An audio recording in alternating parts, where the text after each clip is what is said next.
Ыбырай Алтынсариннің 180 жылдығына арналған Ыбырай салған ізбенен атты аудандық марафонына қатысушы Әлімбет ауылдық модельді кітапханасының оқырманы Тарғын Мақсат Нұрғисаұлы. Ыбырай Алтынсарин өзен.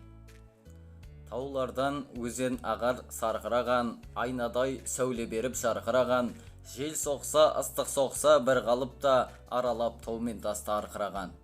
Көңілін суын ішсең ашылады, денеңде бар дертіңді қашырады. Өксіген оттай жанып жануарлар өзеннен рахат тауып басылады.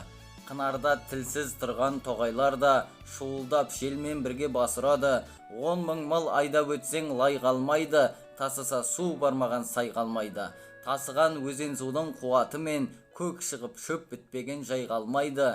Ел қыстап күн көреді жаныбында, дәм болар алуан балығында. Тас-таста, алтын таста сынамаққа, сонда да аққан өзен қалыбында. Құдіретін Құдайымның көресін бе, не нәжіс тоқтар өзен денесінде. Арыстан демалуға суға кірсе, балықтар шымшып ойнар терісінде.